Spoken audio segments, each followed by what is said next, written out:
Hello students, मैं कमल कुमार अपने इस YouTube channel value for time में आप सभी का स्वागत करता हूं।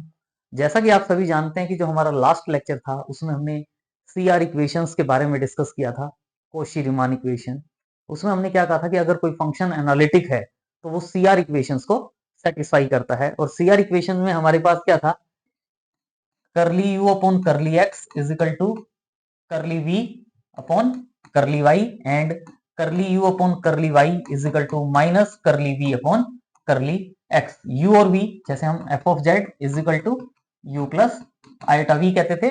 u एंड v क्या है, real and imaginary part of function. और अगर ये फंक्शन एनालिटिक है, अगर कोई फंक्शन एनालिटिक है तो वो फंक्शन इन सी आर इक्वेशंस को, कॉशी रीमान इक्वेशंस को सेटिस्फाई करता है। लेकिन जरूरी नहीं होता कि अगर कोई फंक्शन कॉशी रीमान इक्वेशंस को सेटिस्फाई करे तो वो फंक्शन एनालिटिक भी हो। तो इससे रिलेटेड हमारे पास कुछ इंपॉर्टेंट एग्जांपल्स हैं, आज हम डिस्कस करेंगे बेस्ड ऑन सीआर इक्वेशंस। तो कॉशी रीमान इक्वेशन से रिलेटेड कुछ इंपॉर्टेंट एग्जांपल्स हैं जिनमें हम प्रूव करेंगे कि अगर फंक्शन, ये तो हम थ्योरम में प्रूव कर चुके हैं कि अगर फंक्शन एनालिटिक है तो वो सीआर इक्वेशंस को सेटिस्फाई करता है।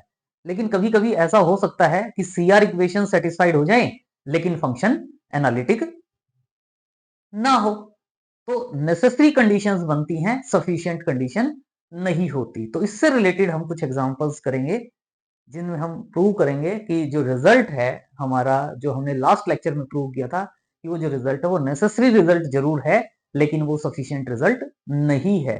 सफिशिएंट रिजल्ट के लिए हमारे पास आगे थ्योरम आएगी नेक्स्ट लेक्चर में जिसको हम डिस्कस करेंगे। लेकिन आज हम कुछ इंपॉर्टेंट एग्जांपल्स हैं बेस्ड ऑन सीआर इक्वेशंस, उनको आज हम वन बाय वन डिस्कस करेंगे। Very important question based on examination point of view. तो देखें, सबसे पहले जो एग्जांपल है, सिंपल एग्जांपल है, prove that the function f of z is equal to z conjugate, f of z is equal to z conjugate is continuous everywhere but nowhere differentiable except at the origin। ये कह सकते हैं statement को, या कह सकते हैं prove that the function f of z is equal to z conjugate is not analytic at the origin। यानी ये जो फंक्शन है वो एट ओरिजिन एनालिटिक नहीं होगा।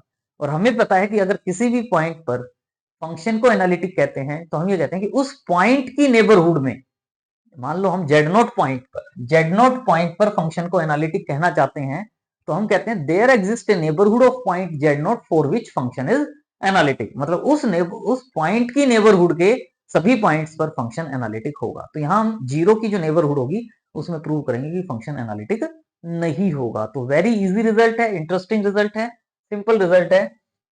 एफ ऑफ जेड की वैल्यू क्या है, जेड कंजुगेट। आपको पता है जेड को हम क्या कहते हैं, जेड को एक्स प्लस आयोटा वाई, और जेड कंजुगेट क्या हो जाएगा, एक्स माइनस आयोटा वाई, और दोनों को मल्टीप्लाई करते हैं तो ये वैल्यू क्या हो जाती है, x square plus y square. यानी यहाँ एफ ऑफ जेड की जो वैल्यू है, जेड कंजुगेट है, उसको हम x square plus y square कह सकते हैं। मतलब इसमें रियल पार्ट है, इमेजनरी पार्ट नहीं है, क्योंकि हम इसको किससे कंपेयर करते हैं, इसको हम किससे कंपेयर करते हैं, यू प्लस आयोटा बी से। आयोटा वाला पार्ट है नहीं तो v की वैल्यू जीरो हो जाएगी और u की वैल्यू क्या हो जाएगी, x square plus y square. तो u ऑफ एक्स वाई क्या हो जाएगा, x square plus y square, और v ऑफ एक्स वाई की वैल्यू क्या होगी, जीरो। सिर्फ u एंड v जो है, ये हमारे जो u और v फंक्शन है, these are everywhere continuous functions. अगर आप इनमें फंक्शन ऑफ टू वेरिएबल्स को आप डिटेल में पढ़ चुके हैं पहले, फंक्शन ऑफ टू वेरिएबल्स के हिसाब से अगर आप इस u को देखेंगे तो क्लियरली ये फंक्शन आपको क्या मिलेगा, कॉन्टिन्यूअस एवरीवेयर। और v तो जीरो है, फंक्शन कांस्टेंट है, तो ये भी ऑटोमेटिकली कॉन्टिन्यूअस फंक्शन है। तो u और v कॉन्टिन्यूअस फंक्शंस हैं, तो u प्लस आइटा v यानी x square plus y square कहें, या सॉरी एफ ऑफ जेड कहें, तो ये कॉन्टिन्यूअस एवरीवेयर हो जाएगा। तो therefore F of Z is also continuous function. तो ये कॉन्टिन्यूअस फंक्शन है। लेकिन हम एट जीरो क्या प्रूव करेंगे, ये एनालिटिक वाला पार्ट जो है नहीं होगा। मतलब इसकी नेबरहुड में फंक्शन डिफरेंशियबल, जीरो जो ओरिजिन है उस पॉइंट की नेबरहुड में फंक्शन एनालिटिक नहीं होगा। और वेरी इजी रिजल्ट है, ये जो क्वेश्चन है, एक्सेप्ट ओरिजिन, ओरिजिन को छोड़कर जितने भी पॉइंट्स हैं वहां सीआर इक्वेशन सेटिस्फाइड नहीं होंगी। और सीआर इक्वेशन अगर सेटिस्फाइड नहीं होंगी तो लास्ट लेक्चर में जो हमने थ्योरम की थी कि अगर फंक्शन एनालिटिक होता है तो वो हमेशा सीआर इक्वेशंस को सेटिस्फाई करता है। तो यहां जब सीआर इक्वेशंस ही सेटिस्फाइड नहीं होंगी तो फंक्शन के एनालिटिक होने का क्वेश्चन ही अराइज नहीं होता। तो यहां से आप देखो, अगर हम इसमें curly you upon curly x find out करें तो x square plus y square है, तो curly u upon curly x partial derivative of u with respect to x taking y as a constant, तो y एज ए कांस्टेंट में y square का derivative 0 हो जाएगा, x square का क्या हो जाएगा 2x, तो curly u upon curly x क्या आ जाएगा 2x, curly u upon curly y partial derivative of u with respect to y taking x as a constant, तो क्या हो जाएगा 2y, v का पार्शियल डेरिवेटिव v तो है ही 0, तो v का partial derivative with respect to x भी 0 हो जाएगा, विद रिस्पेक्ट टू y भी 0 हो जाएगा। और अगर मान लो मेरे पास जो ये CR इक्वेशंस में आप देख रहे हो, अगर मैं एट 0 0 फाइंड आउट करता हूं, एट 0 0, तभी ये दोनों भी 0 हो जाएंगे, और ये दोनों 0 होने से जो मेरी CR इक्वेशंस थी, curly u upon curly x is equal to curly v upon curly y and curly u upon curly y is equal to minus curly v upon curly x, क्योंकि ये दोनों भी 0 हो जाएंगे एट 0 0, तो ये CR equation satisfied होंगी। लेकिन अगर मैं अदर देन दिस पॉइंट लेता हूं, अदर देन दिस पॉइंट लेता हूं, तो ये तो दोनों 0 हैं, ये दोनों 0, इसका मतलब मेरी राइट हैंड साइड तो 0 हो जाएगी। लेकिन अगर ये मेरा पॉइंट ओरिजिन नहीं है, अगर मेरा ये पॉइंट ओरिजिन नहीं है, तो इन दोनों में से एक वैल्यू तो कम से कम नॉन जीरो होगी, दोनों भी नॉन जीरो हो सकती है। तो अगर मैं पॉइंट एट 0 3 ले लूं, तो एक वैल्यू 0 हो जाएगी, लेकिन एक वैल्यू तो 3 रहेगी, या अगर मैं पॉइंट ले लेता हूं 3 3, तो दोनों वैल्यू नॉन जीरो हो जाएंगे। तो दोनों नॉन जीरो हो या एक नॉन जीरो हो, तो जो भी नॉन जीरो होगी और राइट साइड 0 है, तो इसका मतलब CR इक्वेशन सेटिस्फाइड नहीं होगी। मतलब केवल एंड केवल जो ओरिजिन हमारा पॉइंट है, वहां CR इक्वेशन सेटिस्फाइड होंगी, ओरिजिन के अलावा कोई भी ऐसा पॉइंट नहीं होगा जहां हमारी ये CR इक्वेशंस सेटिस्फाइड हो। तो जो अदर देन ओरिजिन के जितने भी पॉइंट्स हैं, उन पर जब CR इक्वेशन सेटिस्फाइड ही नहीं होंगी, तो अदर देन ओरिजिन कोई भी पॉइंट ऐसा नहीं हो सकता जहां फंक्शन एनालिटिक हो। सो क्या कह रहे हैं, clearly Cauchy Riemann equations are satisfied only at origin 0 0 में, CR इक्वेशन जो केवल 0 0 पे सेटिस्फाइड होंगी। तो इसका मतलब क्या हुआ, fz is not differentiable function accept eight the origin, origin को छोड़कर कोई भी पॉइंट ऐसा नहीं होगा जहां फंक्शन एनालिटिक हो। तो इसका मतलब fz is not differentiable function in deleted neighbourhood of point 0 0, और इसका मतलब फंक्शन जो है वो एट ओरिजिन एनालिटिक नहीं होगा, क्योंकि अगर फंक्शन एनालिटिक हो एट ओरिजिन, तो उस ओरिजिन की जो नेबरहुड होगी उसमें फंक्शन क्या होना चाहिए, डिफरेंशिएबल। लेकिन ओरिजिन के अलावा तो कोई पॉइंट ऐसा है ही नहीं जहां फंक्शन डिफरेंशिएबल हो।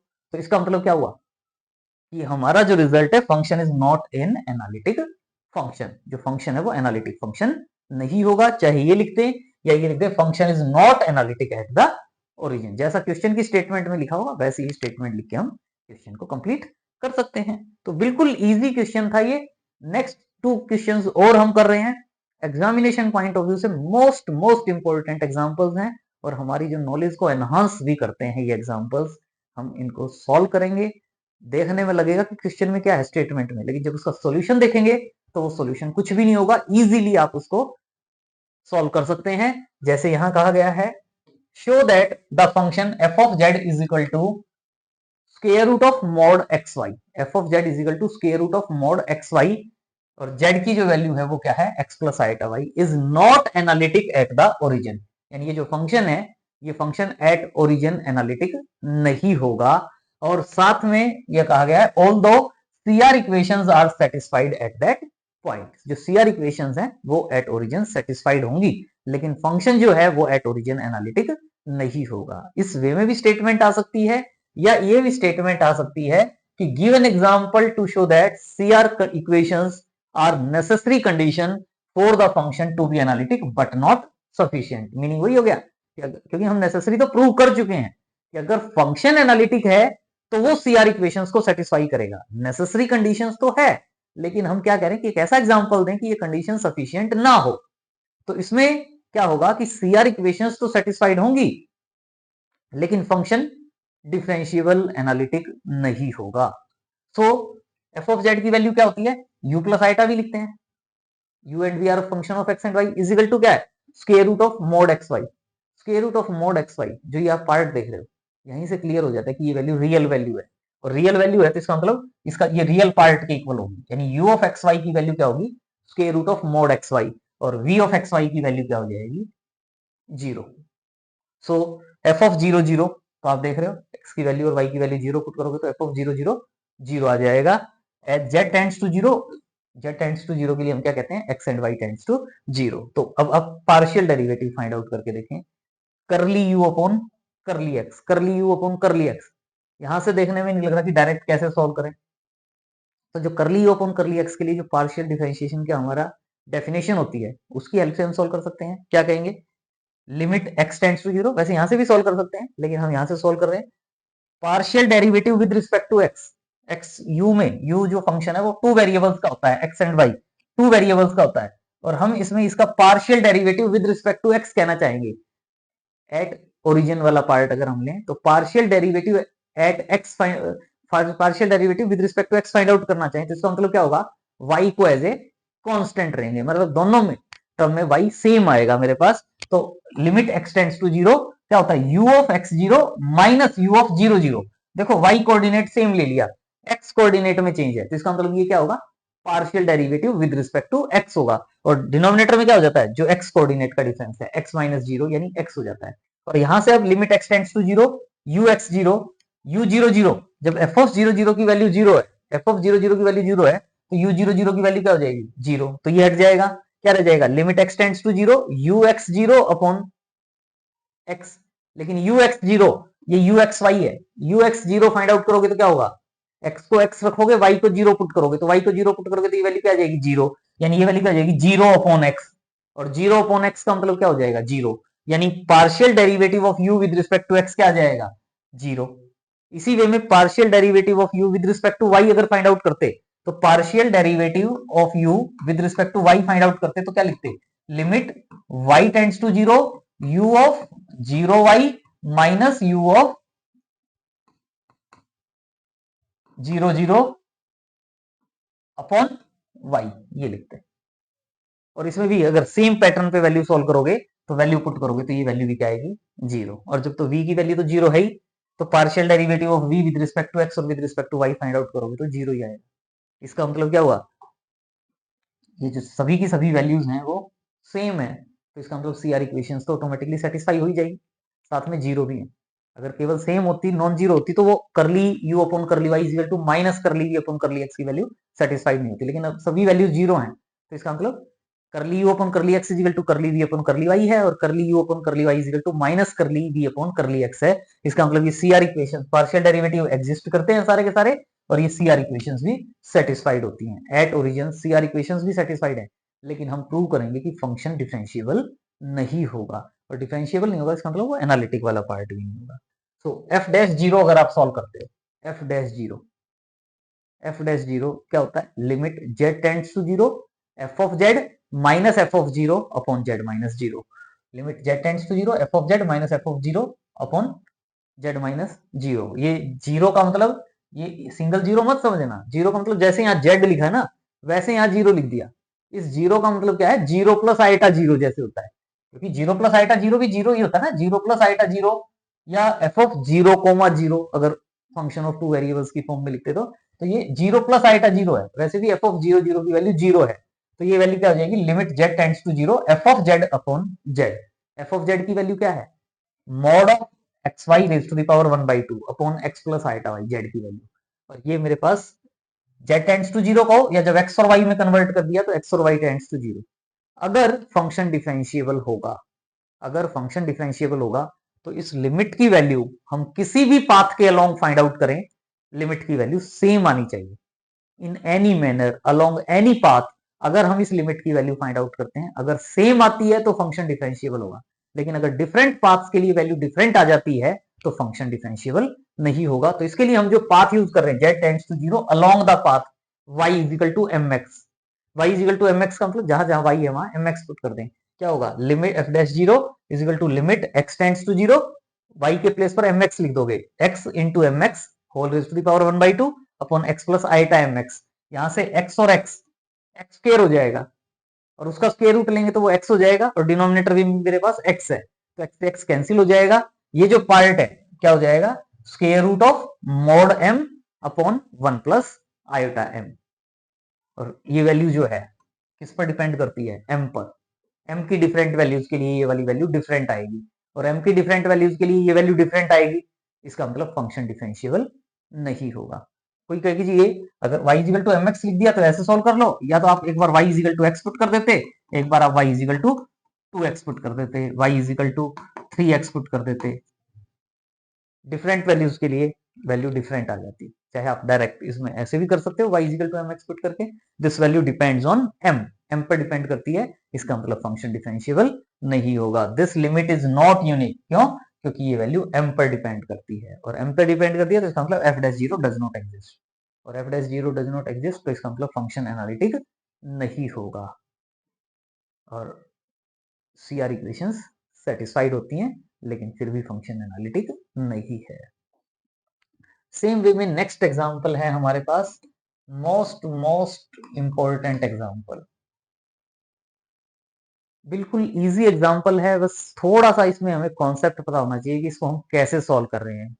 बिल्कुल इजीली आप इसको सॉल्व करोगे। Show that the function f of z is equal to e raise to the power minus z raise to the power -4 है। यानी ये क्या है? e raise to the power minus z raise to the power -4, यानी e raise to the power -1 upon z raise to the power 4 है। ये function है z non zero के लिए। अगर z की वैल्यू नॉन जीरो है तो f ऑफ z की वैल्यू ये है, लेकिन अगर z की वैल्यू जीरो है तो f ऑफ जीरो की वैल्यू क्या कह रहे हैं? Zero. Is not analytic at z is equal to zero. ये जो फंक्शन है ये at z is equal to zero analytic नहीं होगा, although CR equations are satisfied at that point. तो वो जो एग्जांपल अगर स्टेटमेंट में आता है तो वो आप करोगे, लेकिन अगर ये कहता है कि एक एग्जांपल दें, given example in which function is not analytic although CR equations are satisfied, तो उसमें लास्ट वाला एग्जांपल भी आप सॉल्व कर सकते हो, इसके ये वाला सॉल्यूशन भी आप कर सकते हो, एज यू विश। दोनों में से जो भी सॉल्यूशन आप करना चाहें वो आप कर सकते हैं। सो इसका जो प्रूफ है, स्टार्टिंग में देखने में लगता क्या है, लेकिन बिल्कुल सिंपल प्रूफ है, सिंपल कैलकुलेशन है। हायर क्लास में हम पढ़ रहे हैं तो इसमें हमें ये जो कैलकुलेशन है इसमें कुछ नहीं लगता, सिंपल सी जो है रियल पार्ट अलग कर रहे हैं, इमेजिनरी पार्ट अलग कर रहे हैं। क्या है? F of Z is equal to क्या है? E raise to the power minus Z raise to the power -4, और जेड को क्या पुट कर सकते हैं? एक्स प्लस आइटा वाई, तो e raise to the power minus x plus iota Y raise to the power -4। Negative power को positive में convert करने के लिए e raise to the power minus sign के साथ है, ये माइनस ऑफ है, e raise to the power -1 upon negative power चीज तो इसको क्या लिख दिया? 1 upon x plus iota Y raise to the power 4, और डिनोमिनेटर में से अगर आइटा रिमूव करना हो तो उसको आप रैशनलाइज कर देते हो, तो x माइनस आइटा वाई से मल्टीप्लाई और डिवाइड करेंगे। तो ये वाला जो पार्ट है इसको e raise to the power minus क्या लिख दिया? 1 upon x plus iota Y था, तो x माइनस आइटा वाई से multiply, x minus iota Y से divide, whole raise to the power 4। और ये क्या हो गया? x plus iota Y into x minus iota Y, A plus B into a minus b, a square minus b square, यानी x square minus iota square y square होगा, और iota square की value क्या कह दोगे? -1, यानी x square plus y square हो जाएगा ये। तो e raise to the power minus x plus iota y upon x square plus y square raise to the power 4। और यहां से आप देख रहे हो जब आप z को x प्लस आइटा वाई कहते हो, z को आप x प्लस आइटा वाई कहते हो, तो r इज इक्वल टू क्या होता है? Square root of x square plus y square, modulus जिसको आप कहते हो, तो r square is equal to क्या हो जाएगा? X square plus y square. तो ये जो x square plus y square है इसको क्या कह सकते हो? R square. लेकिन इस आर स्क्वायर की होल पावर में क्या है? 4 है, तो आर स्क्वायर की होल पावर 4 का मतलब क्या हो जाएगा? Are raise to the power 8, यानी e raise to the power, ये माइनस साइन है, -1 upon r raise to the power 8 into x minus iota Y raise to the power 4। X minus iota Y raise to the power 4 को हम simplify कर रहे हैं, जैसे a plus b की power 4 हो तो उसका फॉर्मूला अगर किसी को पता है डायरेक्ट तो वो यूज कर सकता है, अदरवाइज बाइनोमियल थ्योरम से आपको पता है x plus y raise to the power 4 हो तो क्या कह सकते हो? x raise to the power 4 प्लस 4c1 x cube y plus 4c2 x square y square plus 4c3 x y cube plus 4c4 y raise to the power 4। तो इस फॉर्मूले से यूज करके ये पार्ट सॉल्व कर सकते हो। सॉल्व करोगे तो ये रियल पार्ट आ जाएगा और ये वाला पार्ट इमेजिनरी पार्ट आ जाएगा। मतलब जब x minus iota y whole raise to the power 4 को सोल्व करोगे तो ये रियल पार्ट आ जाएगा, plus -4 iota x y x square minus y square, तो ये रियल पार्ट है, इसको अलग कर लें। ये जो पार्ट है e raise to the power, ये जो पार्ट है इसको एक साथ अलग कर लें, e raise to the power -1 upon r raise to the power 8 into x raise to the power 4 plus y raise to the power 4 -6 x square y square. और ये e raise to the power iota, iota है ना साथ में, ये e raise to the power iota minus minus plus हो जाएगा 4xy into x square minus y square upon r raise to the power 8। अब मैं इस पार्ट को अगर a कह देता हूं, ये वाला पार्ट a कह देता हूं, और ये जो पार्ट है इस पार्ट को b कह देते हैं, तो यानी ये मेरे पास क्या हो जाएगा a e raise to the power iota b। इस पूरे पार्ट को a कह दिया और आयोटा के साथ जो पार्ट है उसको b कह दें, तो ये e a raise to the power iota b हो जाएगा। e raise to the power iota b क्या होता है, a इंटू ये जो वैल्यू होती है e raise to the power iota b, ये क्या हो जाती है cos b plus iota sine b, और इसका मतलब a cos b ये रियल पार्ट हो जाएगा, यानी u ऑफ एक्स वाई जो होता है u ऑफ एक्स वाई वो क्या हो जाएगा a cos b, और v ऑफ एक्स वाई क्या हो जाएगा a साइन b। तो ये हमारे पास रियल और इमेजिनरी पार्ट हो जाएंगे। और यहां से अब मैं सीआर इक्वेशंस के लिए, ये जो काम किया हमने वो सीआर इक्वेशंस के लिए काम किया है, करली you upon curly x, curly you upon curly Y, करली वी अपॉन करली एक्स, करली we upon curly Y find out करने के लिए। तो इसको हमने ए सपोज किया और आयटा के साथ जो पार्ट है उसको हमने बी सपोज किया। तो ये मेरे पास F of Z is equal to क्या हो गया, A e raise to the power iota B, और e raise to the power iota B को क्या कह सकते हैं, cos B plus iota sine B, और एफ ऑफ जेड को क्या कहते हैं, यू प्लस आयटा बी। तो इसका मतलब u इज इक्वल टू क्या हो जाएगा a cos b, और v इज इक्वल टू क्या हो जाएगा a sin b, और u is equal to a cos b। एक बार मैं लिख लेता हूं, u की वैल्यू जो है ना a cos b, u is equal to a क्या था हमारे पास a, e raise to the power minus 1 upon r raise to the power 8 into x4 plus y4 minus 6 x square y square, ये a cos b की value क्या है, b की value क्या है 4xy into 4xy into x square minus y square upon r raise to the power 8। तो ये मेरे पास ये u है।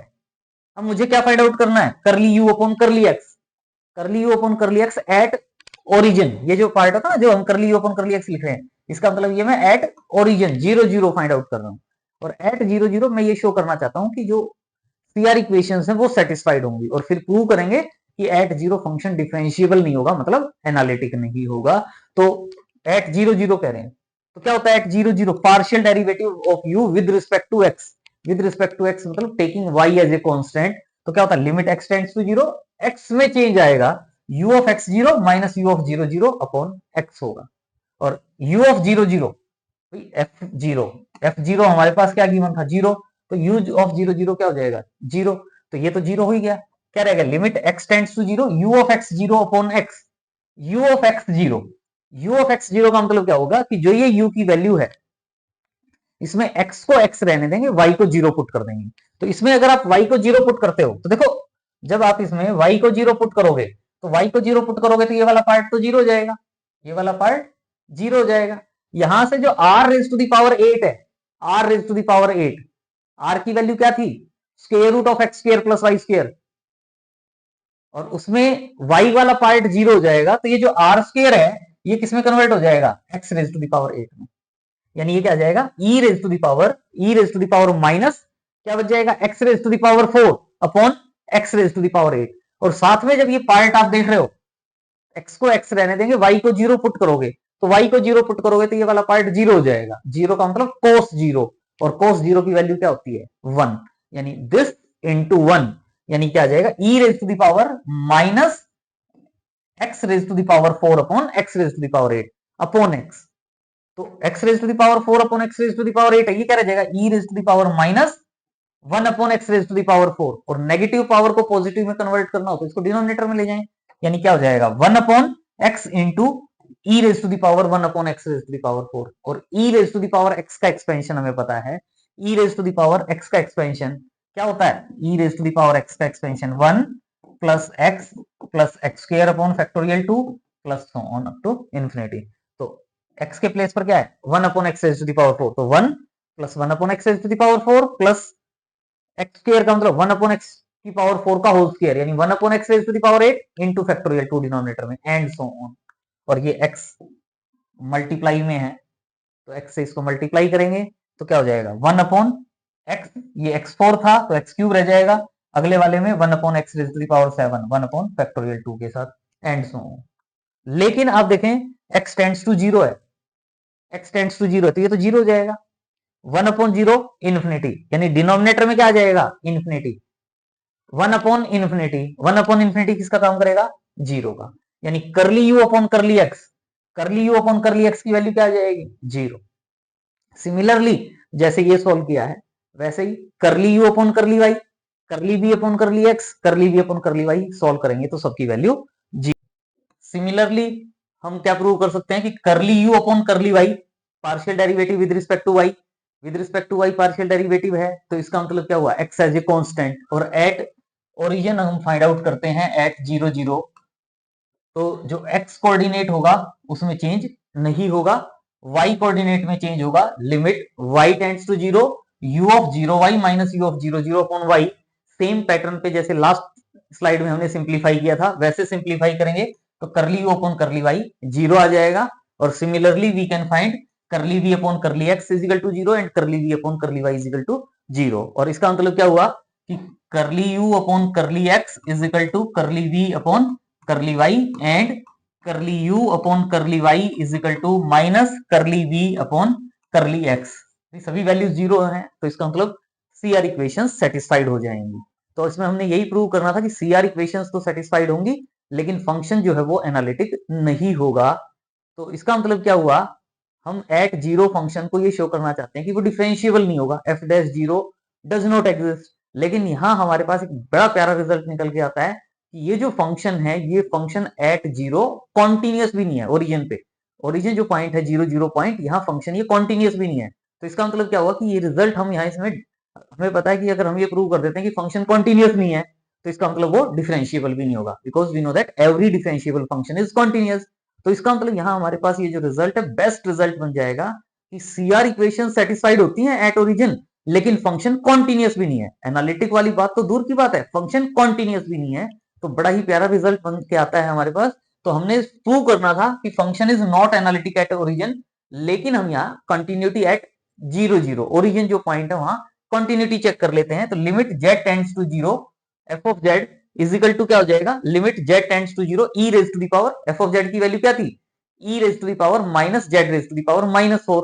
और हमें पता है कि अगर मान लो ये जो वैल्यू है, अगर ये वैल्यू एफ ऑफ जीरो के इक्वल आती है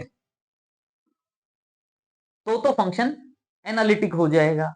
लेकिन हम ये प्रूव करेंगे कि ये जो वैल्यू है ये वैल्यू फाइनाइट आएगी ही नहीं, इनफाइनाइट आएगी।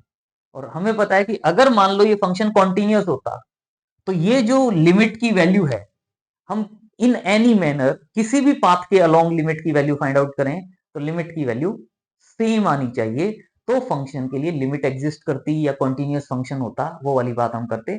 लेकिन हम इसमें जो पाथ यूज कर रहे हैं, taking z tends to zero along the path, क्या पाथ यूज कर रहे हैं, z is equal to r e raise to the power iota pi by 4। ये जो पाथ है इस पाथ के अलोंग हम, क्योंकि हम कहते हैं कि अगर कॉन्टिन्यूस है तो उसकी जो वैल्यू आएगी लिमिट की वैल्यू किसी भी पाथ के अलोंग फाइंड आउट करें लिमिट की वैल्यू सेम आएगी।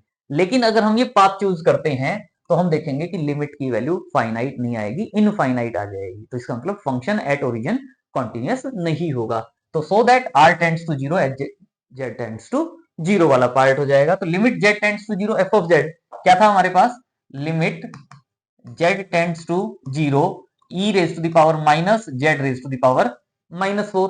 तो इसमें जो ये जेड है, ये जो जेड है इस जेड की वैल्यू क्या पुट कर देंगे, R e raise to the power iota pi by 4, यानी R e raise to the power iota pi by 4 और complete raise to the power क्या है माइनस 4, यानी e raise to the power minus Z raise to the power minus 4 है। तो limit are Z जो था वो आर में कन्वर्ट हो जाएगा, limit R tends to zero e raise to the power minus, यहां क्या होगा R raise to the power minus 4 e raise to the power iota pi by 4 into minus 4, 4 से 4 कैंसिल हो जाएगा, e raise to the power minus iota pi आ जाएगा। ये जो वैल्यू है ये क्या होती है, R raise to the power minus 4 e raise to the power minus iota pi. तो ये क्या हो जाएगा, are raise to the power minus 4 e raise to the power minus iota pi. और e raise to the power minus iota pi जो है, e raise to the power e raise to the power minus iota pi जो है वो क्या होता है, cos pi minus iota sine pi. E raise to the power minus iota pi जो है वो क्या होगा, cos pi minus iota sine pi. और cos पाई की वैल्यू क्या होती है -1 और sin पाई 0 हो जाता है। तो e raise to the power minus iota pi की वैल्यू क्या होगी -1, तो ये वाली वैल्यू क्या होगी -1 और माइनस माइनस प्लस हो जाएगा, यानी limit r tends to 0 e raise to the power r raise to the power -4 और r raise to the power -4 को हम क्या कह सकते हैं 1 upon r raise to the power 4 और r टेंड्स टू 0 के लिए क्या हो जाएगा 1 अपॉन 0, 1 अपॉन 0 मतलब इन्फिनिटी, यानी e raise to the power infinity और e raise to the power infinity जो है आपको पता ही है कि इन्फिनिटी होता है। तो यानी ये जो limit z tends to 0 f of z था, इसकी वैल्यू क्या आ गई इन्फिनिटी, किस पाथ के along z is equal to r e raise to the power iota pi by 4। अगर ये पाथ यूज करते हैं तो लिमिट की जो वैल्यू है, लिमिट की वैल्यू क्या आ गई इनफाइनाइट, और इनफाइनाइट आ गई, इसका मतलब limit z tends to 0 f of z does not exist, मतलब फंक्शन कॉन्टिन्यूअस नहीं है, means f of z is not continuous at z is equal to 0। जो फंक्शन है वो at z is equal to 0 continuous नहीं है, और अगर कॉन्टिन्यूअस नहीं है तो डिफरेंशिएबल नहीं हो सकता, और इसका मतलब f of z is not differentiable at z is equal to 0, और डिफरेंशिएबल नहीं है तो इसका मतलब f ऑफ z जो है वो एनालिटिक नहीं है, is not analytic at z is equal to 0। तो बड़ा ही प्यारा क्वेश्चन है, बड़ा इंटरेस्टिंग क्वेश्चन है कि ये जो क्वेश्चन है ये ऐसा क्वेश्चन है, इससे पहले वाला जो क्वेश्चन हमने सॉल्व किया था उसमें हमने प्रूव किया था कि फंक्शन के केस में सीआर इक्वेशंस तो सेटिस्फाइड होंगी लेकिन फंक्शन डिफरेंशिएबल नहीं होगा।